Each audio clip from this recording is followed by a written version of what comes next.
bicara definisi dari penyakit akibat kerja, ya, jadi istilahnya penyakit yang sudah pasti penyebabnya spesifik dan berasosiasi kuat dengan pekerjaan. Sedangkan kalau definisi kecelakaan kerja itu terkait dengan peristiwa akibat unsur yang tidak terduga, tidak dikehendaki, tidak disengaja terjadi dalam hubungan kerja.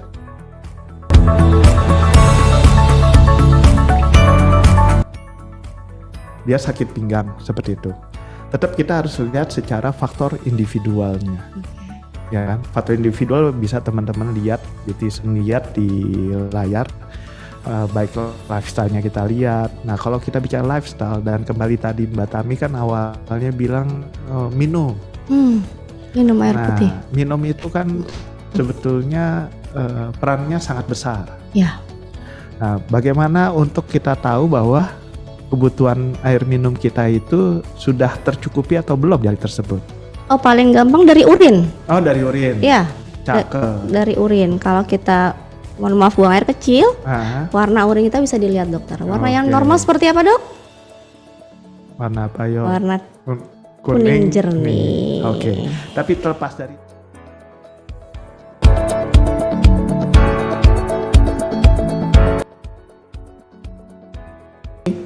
upaya kesehatan kerja adalah setiap kegiatan yang terpadu, terintegrasi dan berkesinambungan untuk memelihara dan meningkatkan derajat kesehatan dalam bentuk peningkatan kesehatan, pencegahan penyakit, pengobatan penyakit, dan pemulihan kesehatan agar hidup sehat, produktif, dan terbebas dari gangguan kesehatan.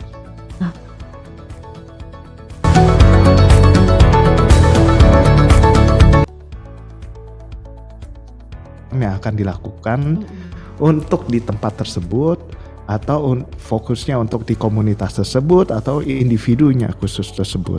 Iya.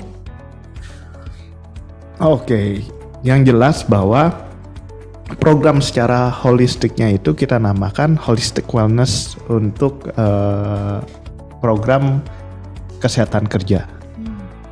Jadi klinik itu kita memang punya model, jadi sifatnya itu kita istilahkan holistic wellness. Iya.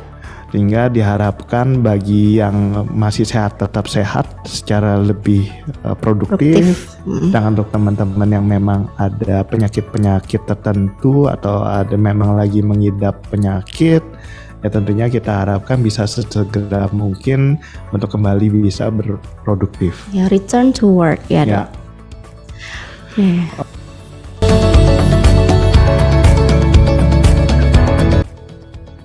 Ya, pertama mengenai kita bisa mendeteksi dini dari baik keluhannya, pajanan yang terpapar seberapa banyak. Apa aja, ya. Kemudian kita harus juga berkoordinasi dengan teman-teman HSE, kemungkinan mungkin sekarang belum ada keluhan. Tapi kita nggak tahu berapa bisa tahun satu lagi. bulan lagi, Oh ya, bisa 1 bulan tahun lagi dan segala macam ya. Oke, seperti itu. Oke, termasuk kita merekomendasikan latihan-latihan yang sesuai dengan keluhan. Betul. Ya. Betul. Lanjut.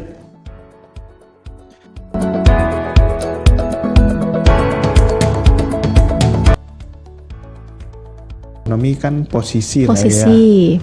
Jadi kalau kita lihat yang tadi kan posisinya ada yang ya agak ngejongkok, ya kan? Iya. Ada yang sifatnya mungkin, pokoknya kesannya itu agak tidak biasanya lah ya, posisinya seperti itu. Nah, nantinya dari situ, oke, kita lanjut ke bawah. Kita kasih masukan tuh teman-teman kita yang melakukan pekerjaan tadi itu, seperti itu kan. Karena tidak menutup kemungkinan teman-teman yang bekerjanya tadi tidak kesannya tidak netral itu keluhan untuk sakit pinggang lebih beresiko. Iya. Ya kan, maka itu kita kasih program preventif promotifnya exercise lower back. Oke, saya juga bisa ngikutin nih berarti. Sangat nanti bisa, sangat bisa. Ntar ada kuisnya nggak, suruh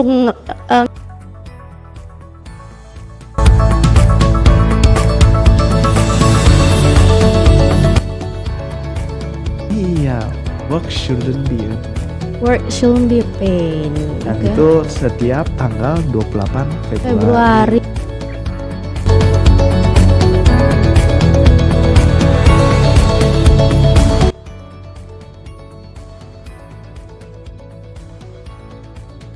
Lingkungan kerja yang nyaman itu seperti apa sih? Ya kan, tingkat kebisingan itu bisa kita pantau. Bisa berapa desibel? 55 sampai 70 desibel.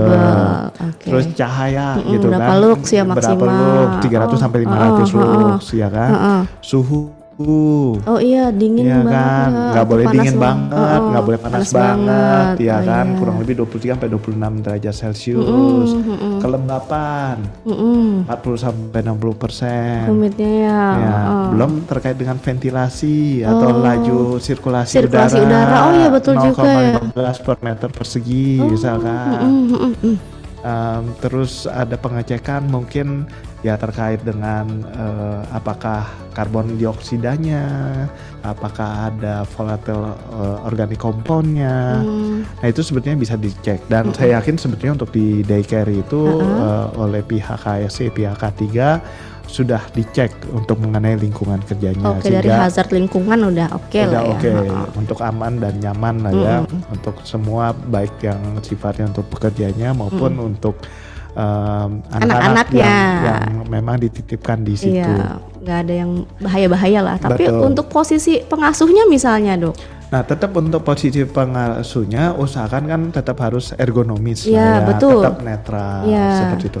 Nanti silakan bagi teman-teman Youtisen yang ingin sebenarnya posisi gue itu udah ergonomis atau belum sih? Nah, silakan nanti hubungin masing-masing pihak KSC-nya.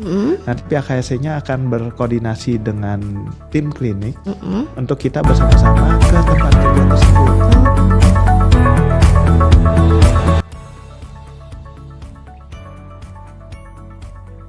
Penyakit yang disebabkan karena pekerjaan, ya kan? Oke. Karena ada beberapa tahapan terkait dengan terlepas memang ada pajanan, kita harus melihat ada hubungannya atau tidak, seberapa besar pajanannya, apakah ada faktor individu atau tidak, seperti itu loh. Oh banyak faktornya Banyak berarti faktornya, ya. betul, ya kan? Ya kembali lagi misalkan temennya ke klinik dengan welcome lah.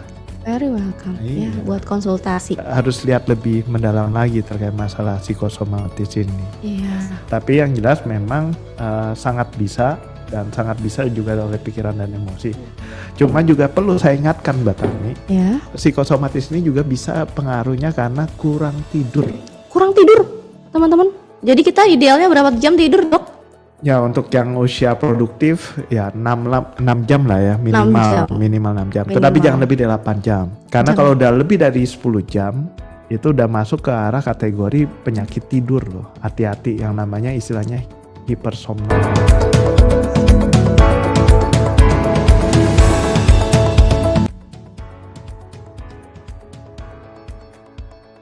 Kalau dalam 8 jam belum habis, itu botol misalkan 600 cc lah ya. 600 cc kan tadi misalkan berat badannya Mbak Sofi kan sebatami lah ya. Ideal Misalnya. banget lah langsing iya. lah ya. Jelas. Jadi kan 2,1 liter. Ya kan. Tinggal dibagi aja dalam 4 kelompok lah ya. Iya. Maksudnya 4 bagian jadi pada saat di rumah, jadi pada saat di kantor hanya kita ambil separohnya. Jadi dari 2,1 bagi 2 berapa? Ya, 1 liter lah lebih. 1 liter. Nah, jadi tinggal 1 liter kan tinggal dibagi nih.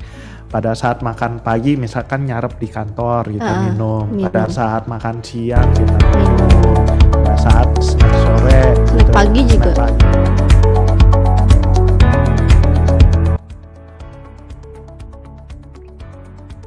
Ya kan pemberian awareness ya.